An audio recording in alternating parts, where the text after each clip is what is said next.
Welcome back to the Aggression in Dogs Conference. All of the talks are pre-recorded and played right here on the main stage. If you're having technical issues with the live presentation, a YouTube link will be provided in the chat box where you can watch the presentation in another browser window. Professional closed captioning is also available by clicking on the CC button at the bottom of your video window. If you experience any other tech issues during the live presentation, please visit the info desk in the lobby or drop a question in the chat box. Information about continuing education credits, as well as a link to download PDFs of the presentation slides, can be found at the info desk as well. Stick around for Q&A time right after, also here on the main stage. And just so you're aware, there will be a slight delay of a minute or so between the presentation and the Q&A session. If you have questions for Laura, please enter them in the Q&A box so she can see them outside of the chat box. We also have lots of prizes to give away if you're attending the conference live. You can earn points by going into the exhibit hall and engaging in other activities during the conference. And now for our next wonderful speaker, Laura Donaldson, who has been the owner of Four Paws, Four Directions Dog Training and Behavior Consultant, located in the beautiful Finger Lakes region of upstate New York. She's a professor emeritus from Cornell University and now has a full-time dog behavior consulting practice. When she's not working with worry dogs and their human companions, she can be found herding her flock of Navajo sheep with her working border collies, tending to Thelma and Louise, her much-beloved hens, clicker training Obi, her African gray parrot, and letting the cats in her house rule the roost. I'm really looking forward to Laura's talk, as she'll be including the cognitive lens when working aggression cases. So enjoy the talk. Good morning. My name is Laura Donaldson, and I am delighted that you have decided to join me this morning for my presentation entitled Growing Prosocial and Brain-Powered Dogs, Cognitive Behavioral Interventions for Canine Aggression. So without further ado, let's start the presentation.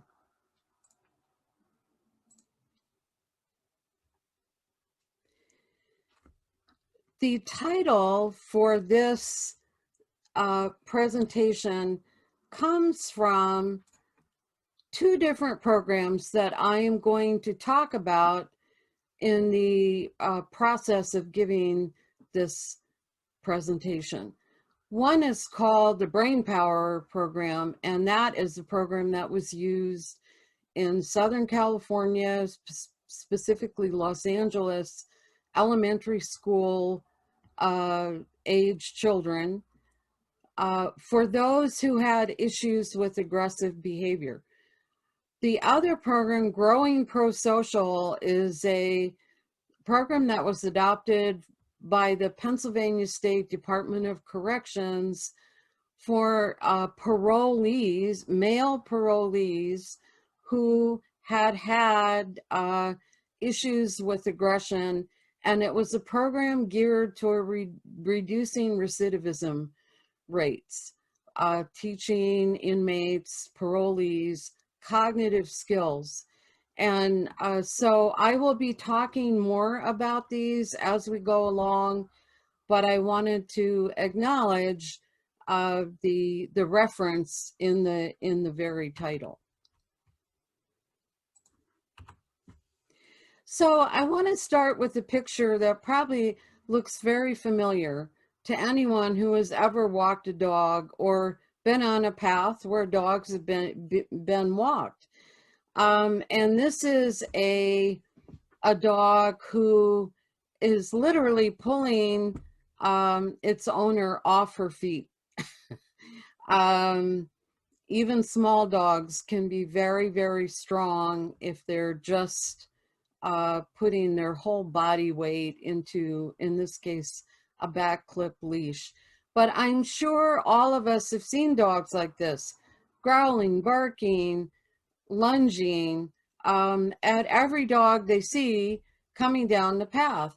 Or you could substitute bicycle, skateboarder, jogger, fast moving car, doesn't matter.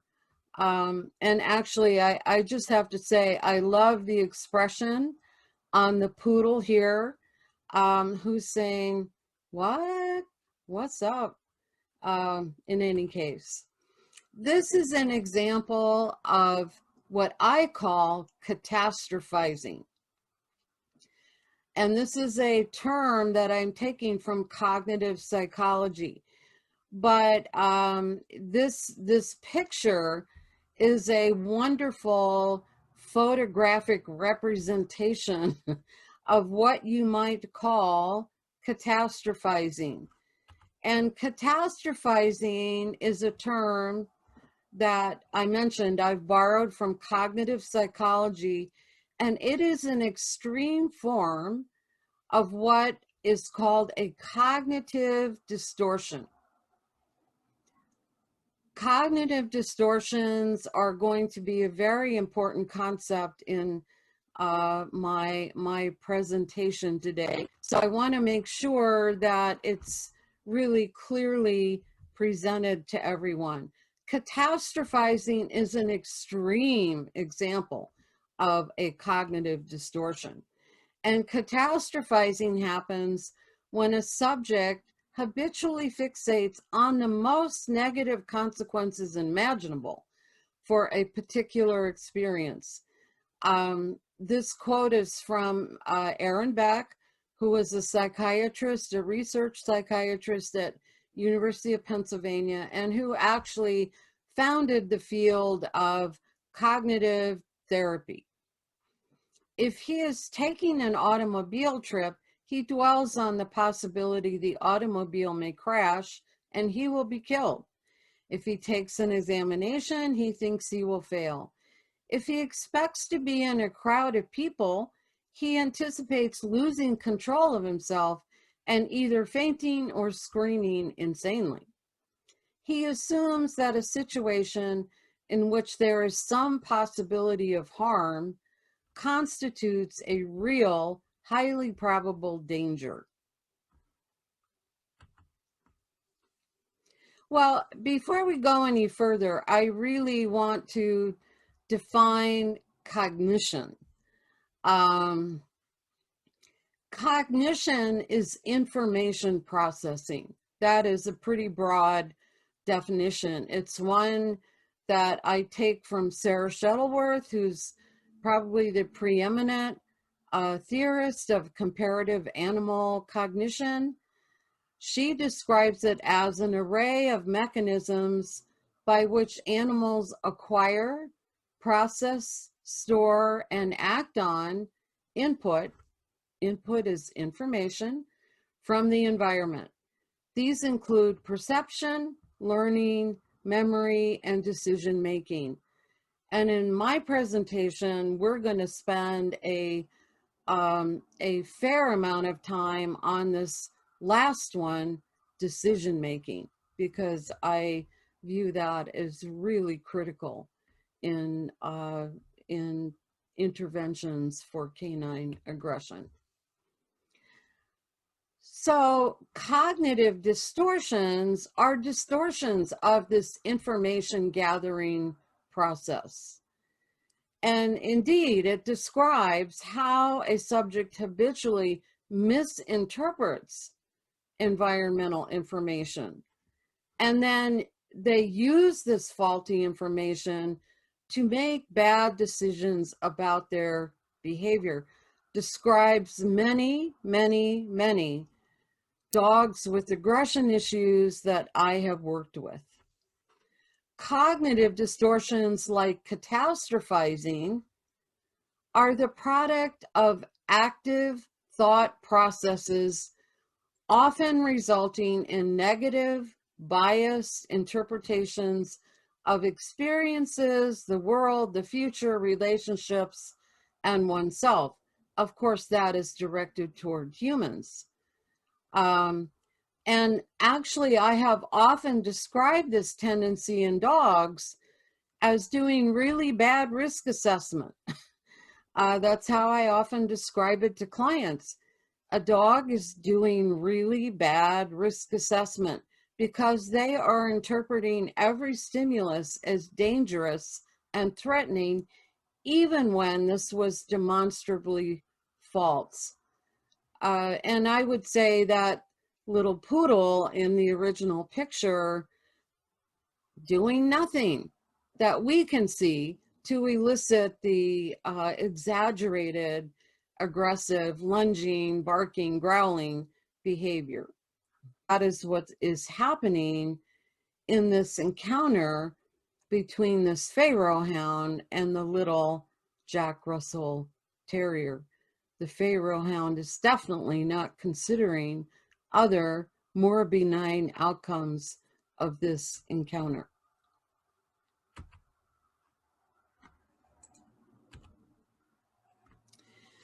So one question would be, can we really talk about dogs having cognitive distortions? Isn't this an example of anthropomorphizing? Well, no, we can really talk about dogs having cognitive distortions. The cognitive parity between dogs and humans is often quite startling. And I'm going to go through a couple of examples of what this cognitive parity will mean. There is a striking similarity between the cognitive processing of humans and canines, which often works in very similar ways. Now, it is really important to note here that cognitive parity does not mean that dogs think in human terms, that is, use verbal language. It instead means that dogs, like humans, process and interpret environmental information and then make decisions using these processes in extraordinarily sophisticated and often very similar ways.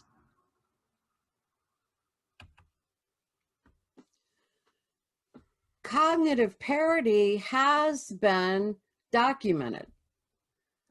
And one of the primary resources in this regard is the work done by Gregory Burns and his lab, who used awake neuroimaging to study canine impulsivity. Canine impulsivity, of course, is a critical factor in aggressive behavior. And they use awake neuroimaging, that is, the dogs were not sedated. They also use positive reinforcement training, and only positive reinforcement training, to train dogs how to, stay still within the MRI while they conducted a variety of tests. The results suggested a parity between human and canine neurobehavioral mechanisms for control, and support the dog as a comparative model for better understanding maladaptive behavior in humans.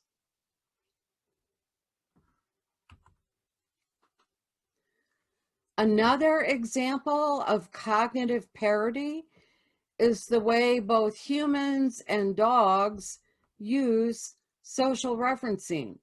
And I've actually written about this in an article called The Cognitive Revolution in Everyday Dog Training, the case of Look at That.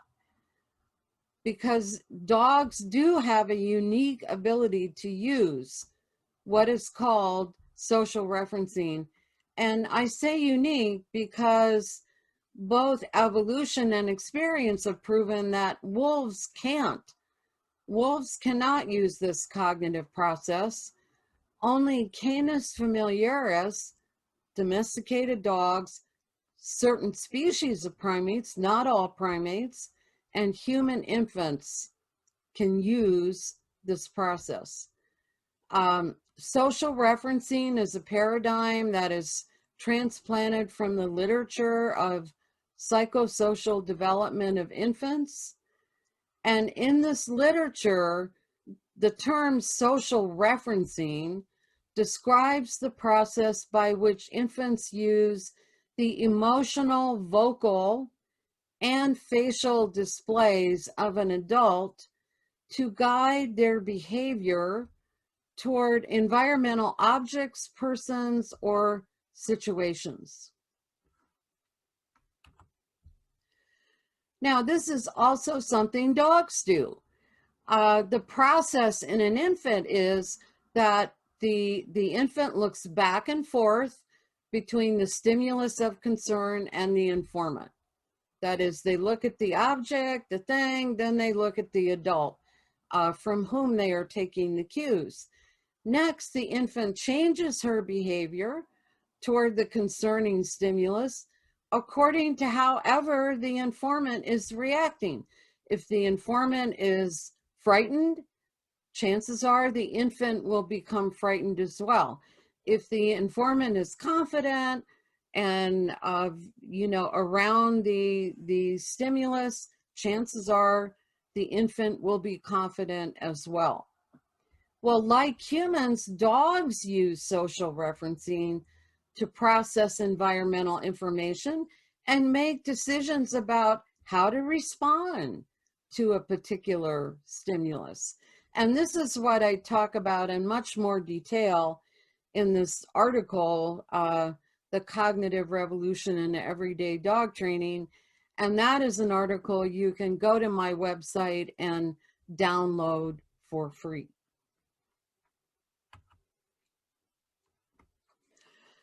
Another example of a very, very interesting, I actually find this really fascinating form of cognitive parity, and that is the presence of serotonin and its importance to good decision making. Serotonin, 5-hydroxytryptamine, or 5-HT, is a neurotransmitter that is critical to decision making. We also know that low levels of serotonin have long been documented as a comorbid factor in both human and canine aggressive behavior. That is, dogs and humans who are engaging in habitual aggressive behavior tend to have low serotonin levels. Very recent research that has come out also implicates low serotonin levels in subjects that are making decisions usually considered harmful or even injurious.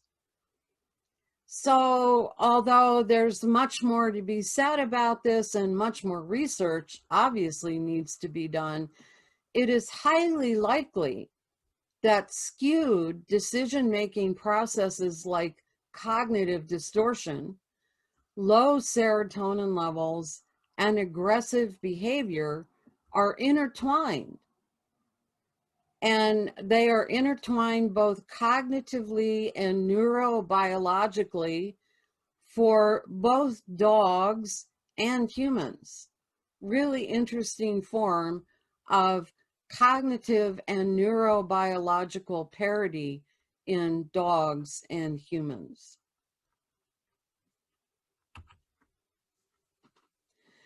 Well, I started down this route for many reasons, but one of the main reasons was that traditional remedies for canine aggression were just not that effective.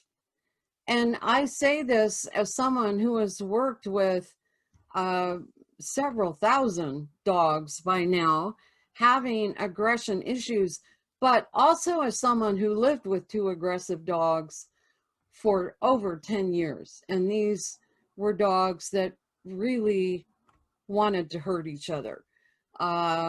So I turned my house into a gated community. I very quickly tried to learn everything I could about dogs fighting each other. This is originally, years and years ago, how I got into what I'm doing today. And I have to say that the traditional remedies like counter conditioning, desensitization, I found to be very disappointing. They either didn't work, or when they did work, it was very short acting. So I started researching alternatives. I discovered some scientific studies and data supporting that actually my disappointment with counter conditioning, for example, was not just personal. This wasn't just me. It instead had to do with the centrality of active cognition and the frequent absence of this from the way counter conditioning, for example, is used in everyday dog training. And one of my favorite quotes for how counter conditioning is often used in everyday dog training is, treats just rain from the sky in the presence of the trigger. This is a quote from a listserv years ago, and this is how a person described how you do counter conditioning. You just feed the dog, feed in the presence of the trigger. Whatever the dog is doing, behavior doesn't matter. And I just found this really a non-starter. I did not find this to be a productive remedy for dogs in my household that were fighting, and certainly not for clients' dogs. This led me to develop what I call cognitively modified counter conditioning. And this is an article that was published in the summer 2018 issue of the Chronicle of the Dog, the APDT journal. You can, like the other article I mentioned, go to my website and download the Behavior Matters article, Counter Conditioning and the Cognitive Revolution. I won't really be focusing on this piece of my cognitive behavioral interventions for canine aggression. But I do want to say that it, along with other relaxation techniques, is an essential component of this larger program.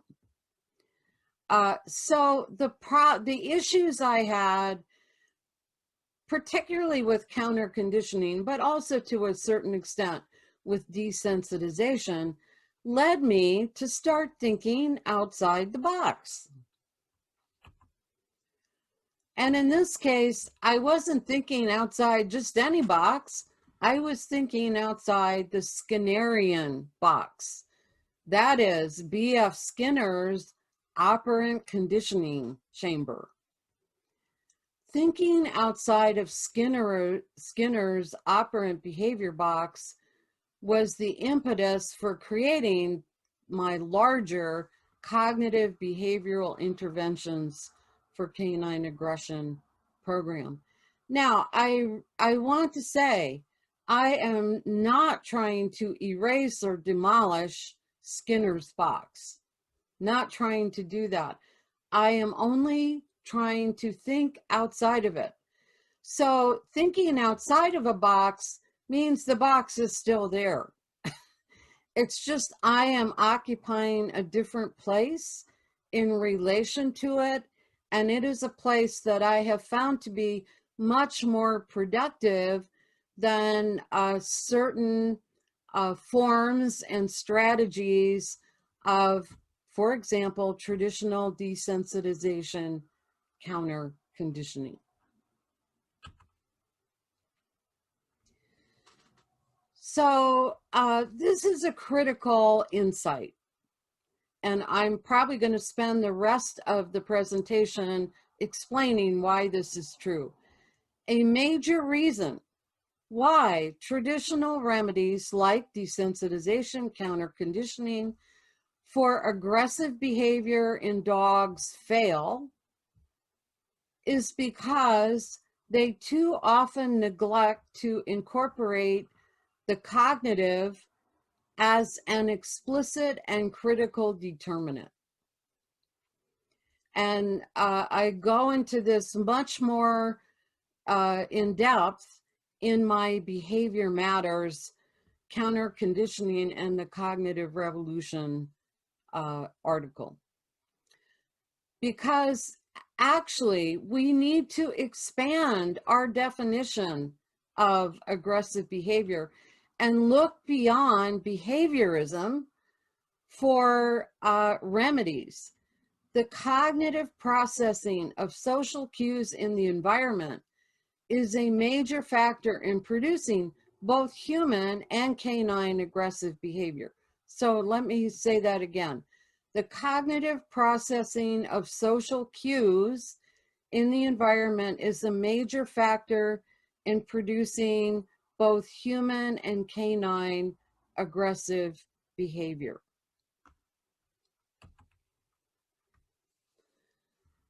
Cognitive aspects of aggression are critical. From a cognitive behavioral perspective, aggression results from the internal processing of external social information.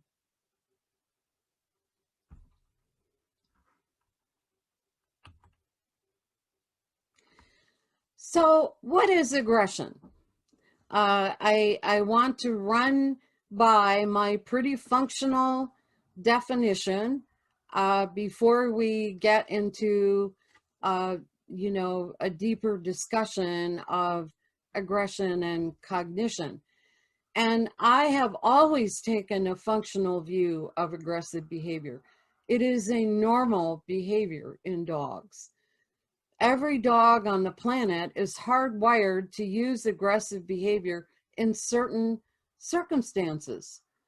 It becomes a problem when dogs begin using aggression habitually as a way to resolve conflicts, defend territory, protect resources, and stake a claim to space.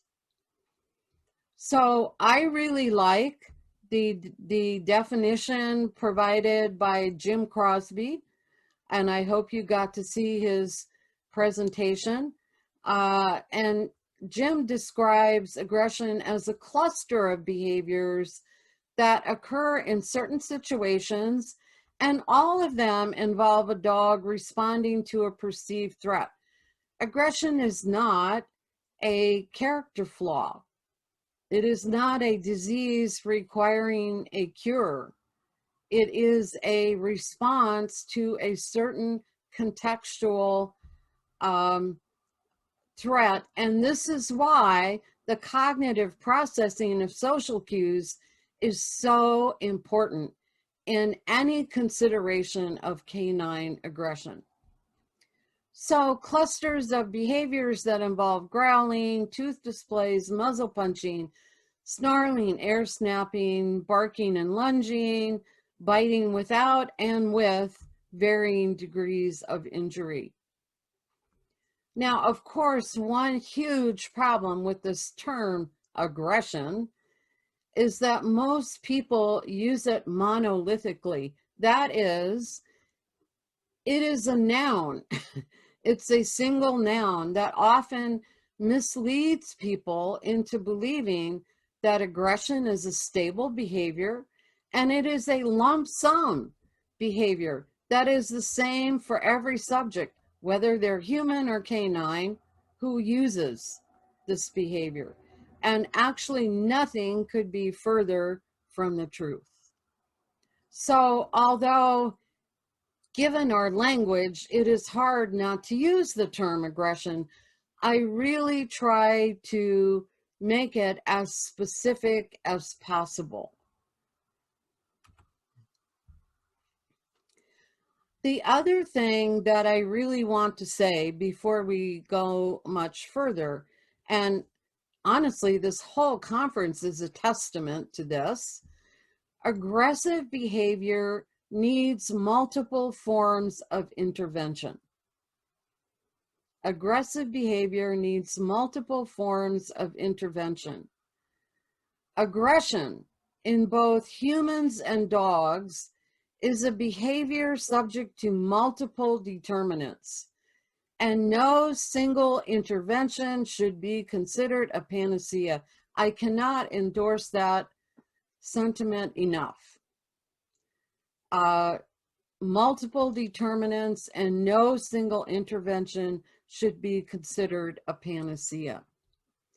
This is why my program links the cognitive and the behavioral with a hyphen and uses the term interventions rather than a more absolute term.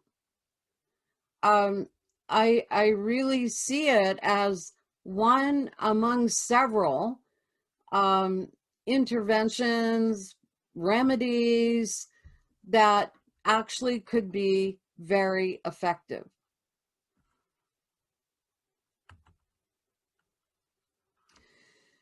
So a cognitive behavioral intervention tries to change behavior by changing patterns of thinking. Unlike traditional counter-conditioning, desensitization, where we're working with emotions and we're changing emotional associations, in a cognitive behavioral intervention, we are changing behavior by changing the way we think. Those of us who design cognitive behavioral interventions find that if the cycle can be interrupted in its early stages, the reciprocal relationship between thinking and behavior can work in a positive direction. So putting brain power to work, how did this program actually work? Well, the Brain Power program specifically addressed the issue of cognitive distortions. And it addressed the issue of cognitive distortion in children's social information processing. This program recognized that aggressive behavior has a social cognitive basis, and it focused on the voluntary control of behavior. This is critical to the way I develop my own cognitive behavioral program for canine aggressive behavior. According to Hudley, it targeted the central sequence of disrupted cognitive processing, interpretation of, and response to social cues. So cognitive distortion involves interpretation and response to social cues. Highly aggressive children often incorrectly attribute hostile interpretation to their peers. This is a kind of jumping to conclusions that feeds into cognitive distortions, that is doing really bad risk assessment. Children with aggression issues show a pattern of thinking that overestimates harmful intent in the actions and words of their peers. They often see great harm where little or none exists. In other words, they're catastrophizing. Well, if cognitive distortions like catastrophizing are the question, what could possibly be the answer? Why, decatastrophizing, of course. And this is true for both humans and dogs. Decatastrophizing is a term that, like its opposite, I have borrowed from the practice of cognitive psychology. If catastrophizing always imagines the worst possible outcome, decatastrophizing enables subjects to embrace more realistic options. Decatastrophizing is a cognitive intervention that encourages subjects to face the imagined catastrophe and its associated anxiety. This intervention also has a number of other therapeutic benefits, such as realigning threat probability to a more realistic level. And this is the one that I find most useful for work with aggressive dogs. My cognitive behavioral intervention program begins decatastrophizing by teaching dogs the cognitive intervention of slow thinking rather than fast reacting. And this dog, this is of course the opening picture that I showed, this is a fast reacting dog, not a slow thinking dog. Decatastrophizing dogs through slow thinking, teaching them how to slow think, adopting slow thinking as a cognitive mode, involves two primary aspects. These are not the only aspects, but these are the two main ones that I have used. First is teaching dogs decision rules for optimism. Second, teaching dogs cognitive restructuring through disengagement, because the ultimate goal here is to change the way these dogs are processing information from the environment. We want to actually change how they are taking in information and then using that information to make decisions about their behavior. Slow thinking is critical to the decatastrophizing process. And I would say this is true for dogs and humans. It highlights the positive impact of cognitive processes such as problem solving, decision making, accurate interpretation of environmental information. Slow thinking is powerful. And I want to quote an excerpt. This is an email that I recently got from a client. Worked with this client and their dog for about 8 or 9 months. They originally contacted me about their dog's possessive aggressive behavior, which involved at least one bite, along with his lack of bonding with his humans. This was quite a young dog. When I first started working with him, he was, I think, 8 months old. And I have to tell you a story. When I walked in for the first appointment, of course, I talked to them about, well, what have you done when he's tried to guard resources? In this case, it was toys and bully sticks, not really food, but more objects that he carried in his mouth. And the female owner had an e-collar, a shock collar on the table. And when I asked that question, well, what have you done before? She tapped the e-collar on the table. And I said, okay, we're not going to use the shock collar. We are actually going to teach this dog how to make much better decisions. And so this is the email. This is from an email they sent me, and we had probably not had a session in about 2 months when I got this email. He, the dog in question, continues to improve, and we can now see how he makes choices, which we didn't know until you taught us that. He really is learning to make choices that make his life better. So it is quite interesting to watch.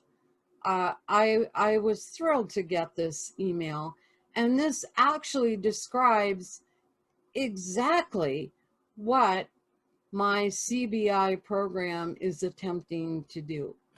Thinking, compared with jumping to conclusions or gut feelings, is time and resource intensive, deliberate, requires significant cognitive effort, and is associated with hypothesis creation and testing. Studies have shown, for example, that increased activation of the slow thinking system can lead to improvement in predictive accuracy.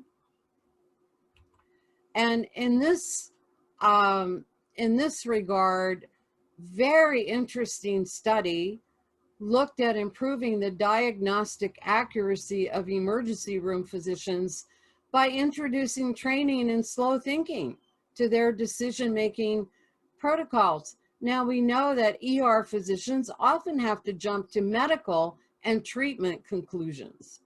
But as previously mentioned, this can often cause inaccurate results. Of course, dogs are different in that they are not creating and testing hypotheses, but they can and do make differential calculations all the time. They also make choices about their behavior based on these calculations. When dogs jump to conclusions about the threat posed by a particular trigger, the results are often similarly inaccurate and actually can mean life or death for that dog, just as in an ER doctor's diagnosis of a critically ill patient. Jumping to conclusions or utilizing fast twitch, lightning rod decision making is one of the most critical issues whenever we are dealing with canine aggressive behavior. After all, if a dog jumps to a conclusion and delivers a bite, it can be very difficult to recover from, both for the victim and the dog. Jumping to the wrong conclusions has cost many dogs their lives. It is exactly in these sorts of circumstances that a deliberate intervention of slow thinking can be life-saving.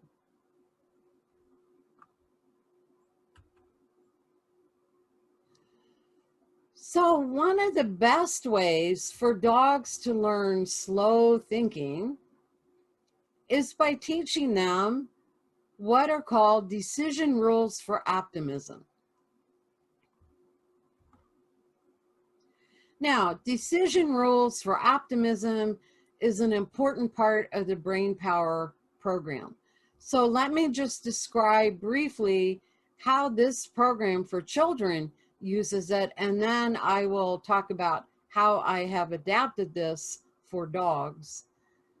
In the Brain Power program, students learn to generate decision rules about when to enact particular responses appropriate to the social situation at hand.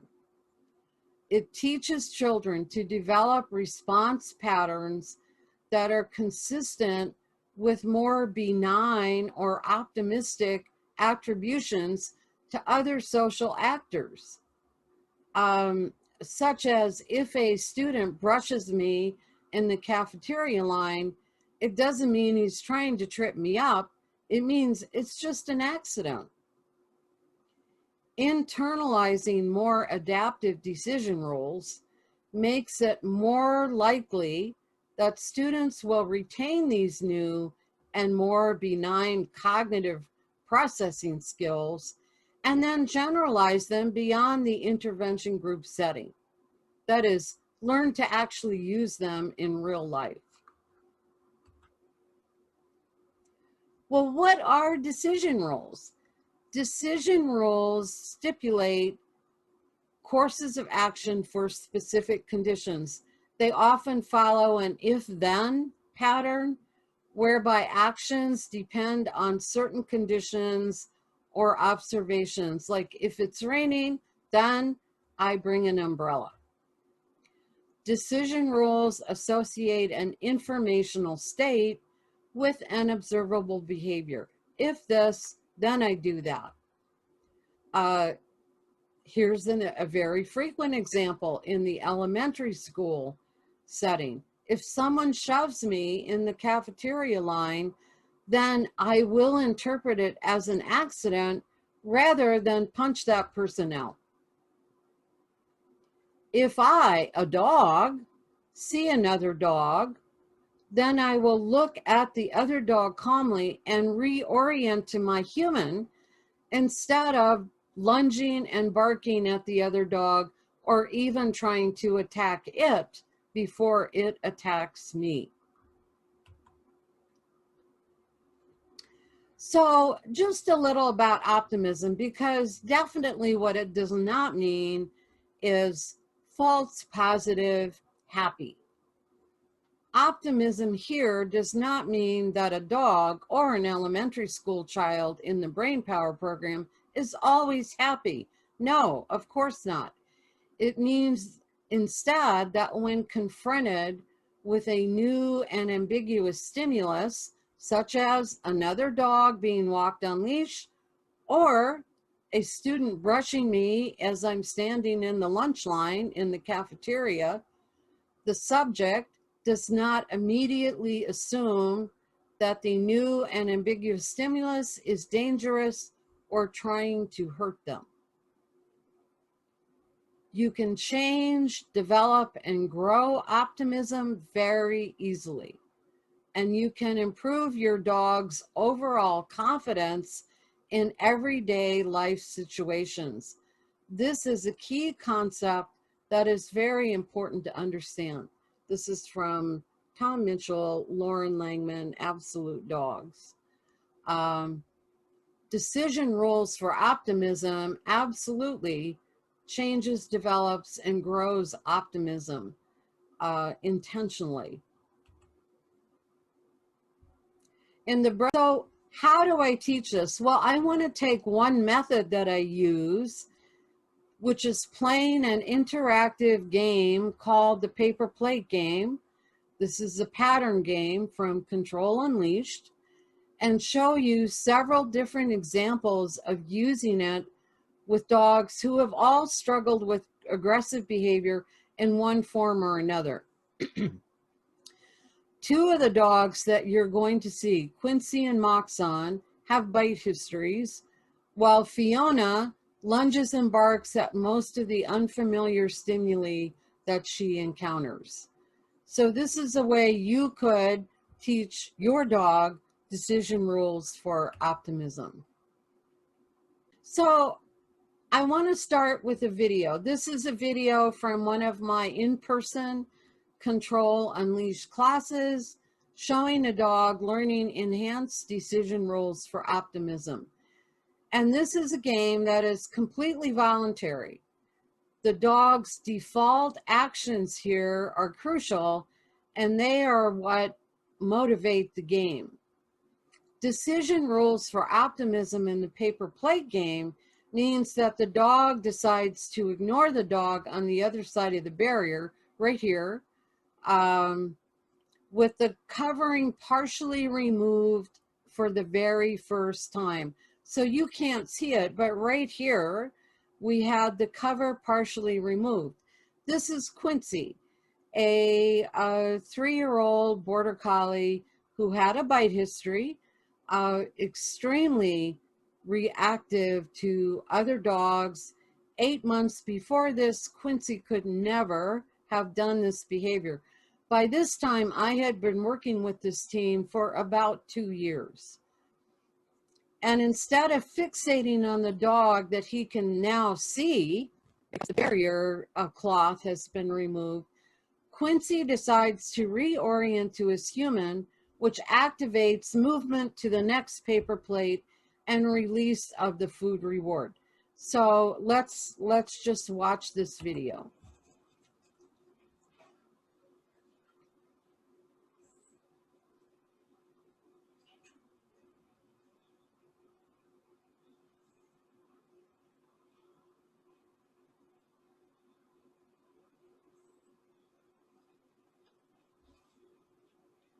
So he's not noticing that the cover has been removed from the ring gate. Uh-huh. Uh-huh. Good.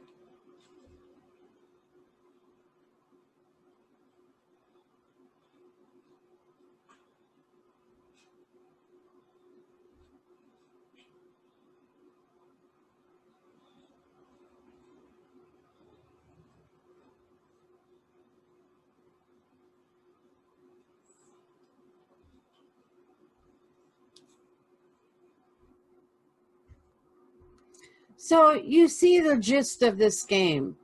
It encourages dogs to make decisions for optimism by choosing to stay engaged with their human in the game rather than react to the dog they can see right next door. So this is Fiona, and I have several of Fiona. This is a before video. This is Fiona, one of Fiona's first times doing the paper plate game, and she is a highly reactive dog who often had great difficulty just getting out the front door of her house. And you can see in the video, you'll see her body language. She's really tense, she's stressed, she has a tucked tail, very tight muscles, she's scanning, having a hard time reorienting to her human. And so based on this video, I made several suggestions, which I'll talk about in a minute. But first I want to show you, this is going from inside to outside the front door of her house.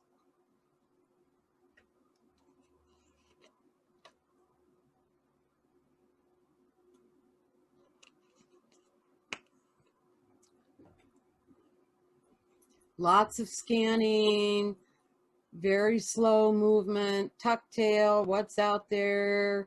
What do I need to worry about? Oh, there's mom. Okay.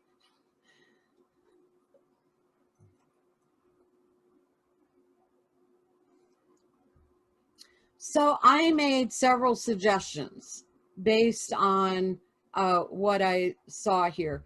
I thought that going inside to outside was just too hard for Fiona right at this moment. So I asked Team Fiona to try this game when coming from outside going inside, reverse direction, and you'll see what happens. So this is Fiona's first attempt at using the paper plate game to move from outside to inside. And you'll see that Fiona is showing more relaxed body language, and she's able to make better, slow thinking decisions about default reorient to her human, although she's still a little worried, and you can see that.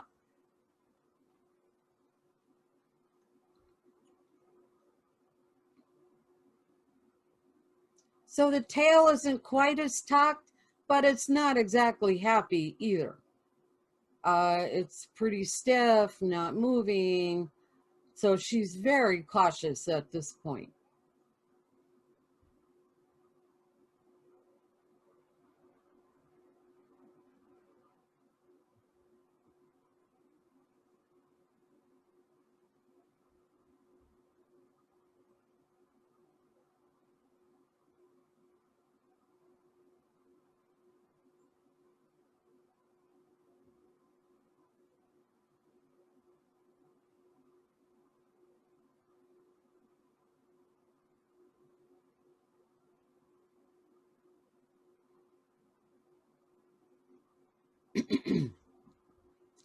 So compare this with the next video. This is 3 or 4 days later, and you see the results. Fiona's owner reported that now every time she sees the paper plates, she starts happy dancing. So the next step for this would be for Fiona to do this game with as much enthusiasm when she is going from inside to outside, not just outside to inside. But you'll see the difference here. I mean, first look at her body language, totally transformed.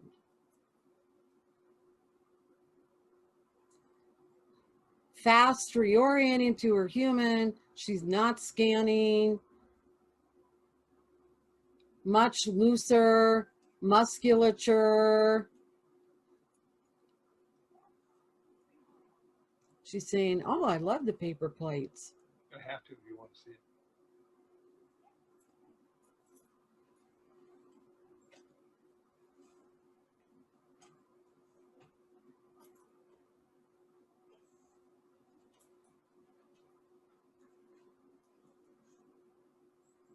So this game really helped Fiona learn decision rules for optimism in what had been one of her most difficult contexts.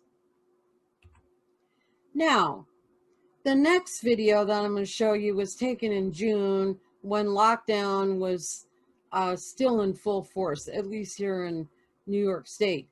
So because of that, Moxon's human had gone to Virginia to isolate at his parents' home. This is a dog named Moxon who has a strong prey drive, highly aggressive toward other dogs, very drawn to the woods beside the house, which you'll see. And this is where he heads in the very first part of the video before we put him on leash. And you will see how hard this game is for him. He continually gets distracted and looks longingly over at the woods. Moxon ultimately makes excellent decisions, however, to stay in the game with his human, slow thinking, rather than default to the environment. And this is his very first attempt at playing the paper plate game. This is done outside, outside the house in Virginia. So you'll hear my commentary as we go along in the video. Okay, now I think you're gonna have him on leash. Maxon. Yeah, because he's heading toward the woods. Just put a leash on his collar. Does he have a collar on? Yeah, he does. Just put it on his collar. No gentle leader. Don't need that. Okay. Yeah, because if he hears something, he'll. Yeah. Ones are right there. Yeah. And right now, so this is going to teach him how to hear that distraction, and make a better choice instead of going off in search of it. No, I'm going to stay in the game and focus on my human. Okay, now start by putting a big scatter feed on the first plate.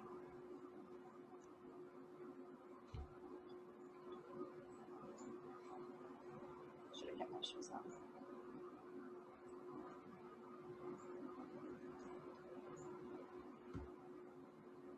Yes. Good.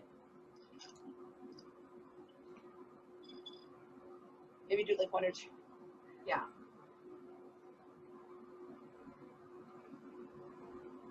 Just wait. He's saying, oh, what's out there? Now, if you're having, good, beautiful.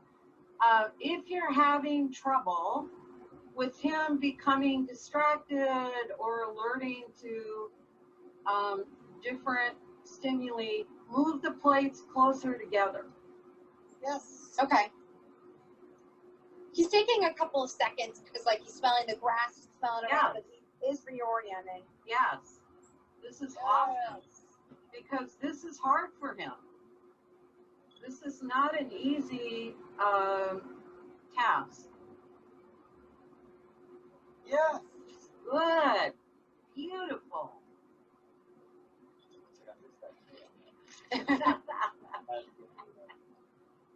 Wait till it. Yes. Good.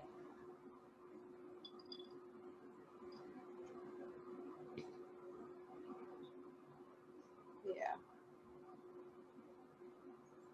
Oh, I think I'll just wander Now, off. yeah, step on the leash. Yes. Sorry, I missed that one, but he loves. Beautiful. Great handling on your part, Daniel. Yes.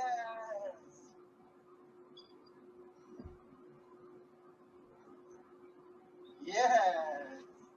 Good. Yeah, it's right next to it. What's out there? Yes. Oh, I'm going to look at my human.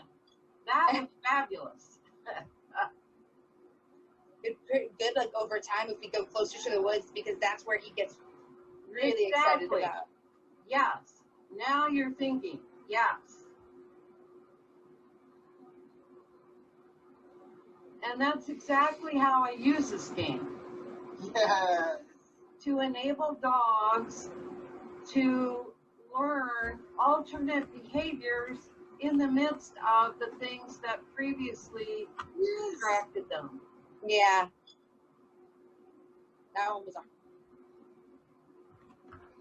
So you can see this was very difficult for Moxon. First time ever doing this game. And he is learning to make much more slow thinking decisions, but also learning decision rules for optimism. Instead of being distracted by the environment, I will engage with my human, and that makes good things happen. So the next video is was taken just several weeks ago, actually. And by this time, Moxon had had a fair amount of experience doing the paper plate game in all kinds of environments. This happened to be a grassy area right next to the parking lot of our local dog park. And on this particular day, it was really busy. There were many dogs in the dog park, dogs walking across the parking lot, and then behind the dog park is the marina. So there was a lot of boat traffic, people coming and going from their boats. This was Moxon's first time in this very arousing location. So to help him adjust to this context and start off immersing him in his previously learned decision rules for optimism, I asked Moxon's human to do the paper plate game with him. And you'll see he did very well with this game. He offered default reorienting behaviors, and you do not have to use direct eye contact for this. Body language was very calm. He's not wandering off and becoming distracted like he did in the first video. So in my view, this was a great start, and you can see the improvement from the first video to this one.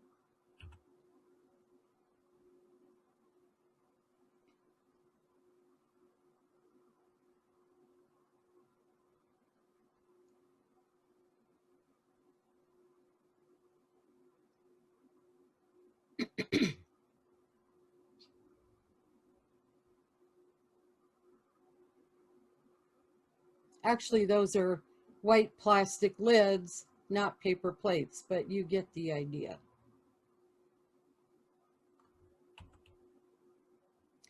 So what would be the next step? Decision rules for optimism lead to what I call cognitive restructuring. So our basic goal is to move dogs who are experiencing cognitive distortions, and this is a feature of their aggressive behavior. We want to move to restructure the way they are processing information from the environment, give them a much more realistic view of what's actually happening. Cognitive restructuring is the reframing of cognitive distortions for realism and accuracy, which is then expected to result in behavioral changes. That is exactly what cognitive restructuring means.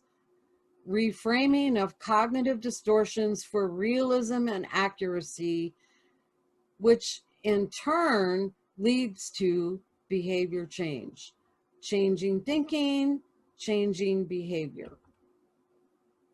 Cognitive restructuring in dogs encourages them to, yes, face the imagined catastrophe and its associated anxiety, but it encourages them to realign the threat level that they are assigning to that other dog on leash or that kid on a skateboard or a jogger going by to a more realistic level. In other words, they learn to do more accurate risk assessment.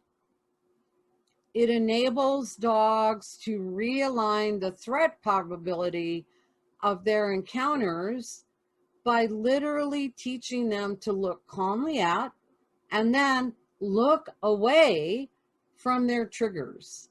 And for this, I use what I call the DISLAC game as a teaching strategy. So cognitive restructuring for dogs occurs in many ways in this program, but one of the primary methods I use to teach it formally is through the DISLAC game. And of course, the DISLAC game is a hybrid combination of, looking at that, looking at the trigger, LAT, plus disengagement.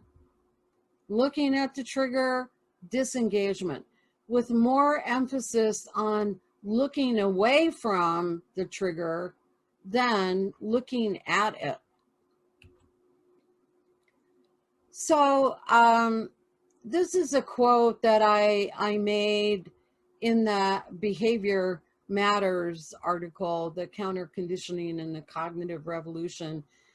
And it's one that I really embrace just fully. Teaching a dog to disengage from the concerning stimulus is just as, and perhaps even more important, as teaching them to look at it.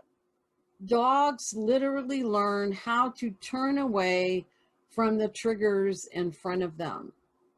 So disengagement, formally teaching disengagement, encouraging disengagement is a critical cognitive skill and a critical part of my cognitive behavioral interventions for aggressive behavior in dogs. So I want to just say a little more about Moxon because he is featured in this last part of the presentation. He's a 4-year-old, 75-pound neutered male husky German Shepherd mix. His owner is a 4th-year veterinary student who originally called me in 2019, in spring of 2019, after Moxon had attacked or tried to attack several other dogs and was being highly reactive on leash.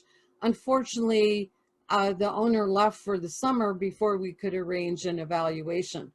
But they called again in January 2020 after Moxon escaped from a fenced-in yard, ran across the street, and attacked a neighbor's smaller dog.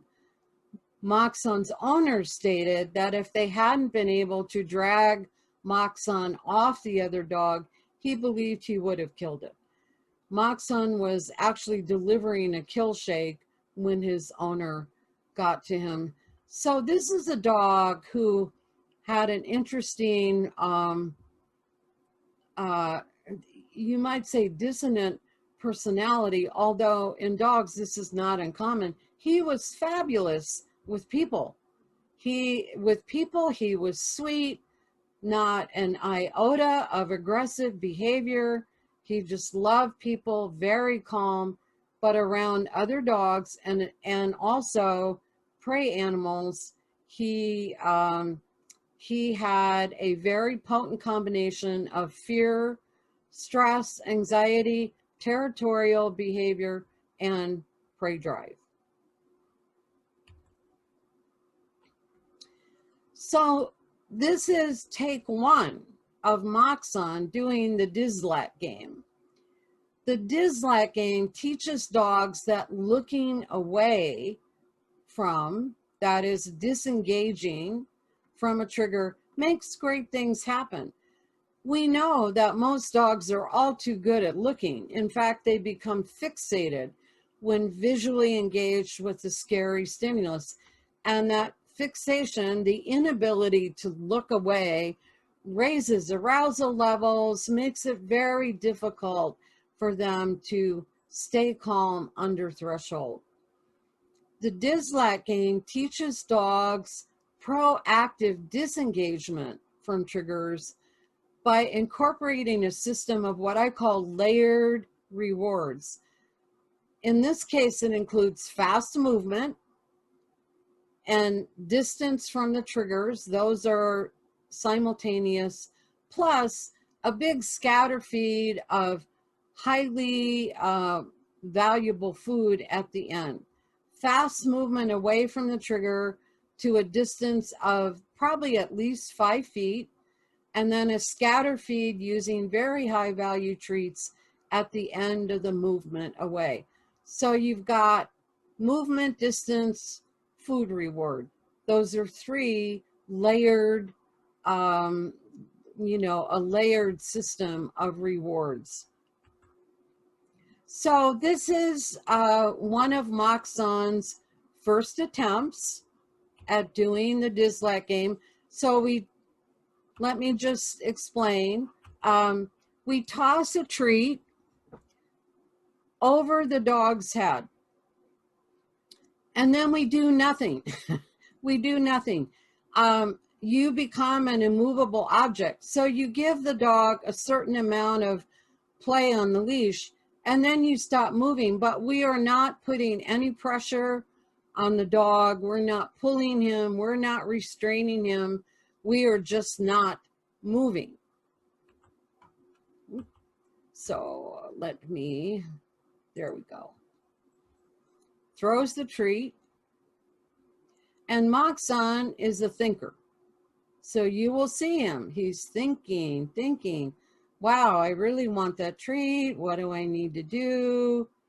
I'm fixated on that treat. I really, really want it. Yes. Beautiful. This is what we want. We want him to see the treat. We want him to, want it like he would in real life. And actually this highly valuable food reward stands in for any trigger that he might be experiencing in real life. And you'll see that in the take 2 version of this.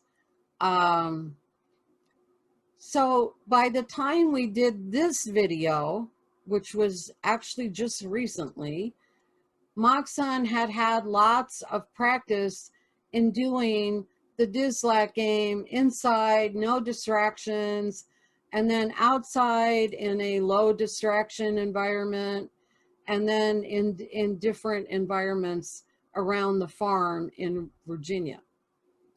So in this video, which was taken on the same day as the second paper plate game that we saw earlier, we were just talking. We weren't really training.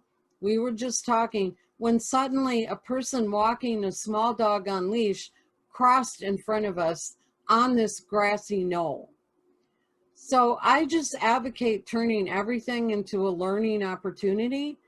So I very quickly asked Moxon's human to toss the high value food reward toward this real life scary stimulus, a small dog not that different than the one he had attacked in January, which was the occasion that the owners really originally called me. So we would not yet ask Moxon to disengage directly from this dog, this small dog, but instead we used a highly desirable food reward tossed in the direction of the other dog, and you'll see what happens here. Yeah. Yeah. Yes. And wait till let's see if he can disengage. There's the dog right there. You might cheat a little bit by making a kissy. Yes. That was fabulous. I mean, because the dog is right there. Yeah. All right, let's do that again. Let's do that again.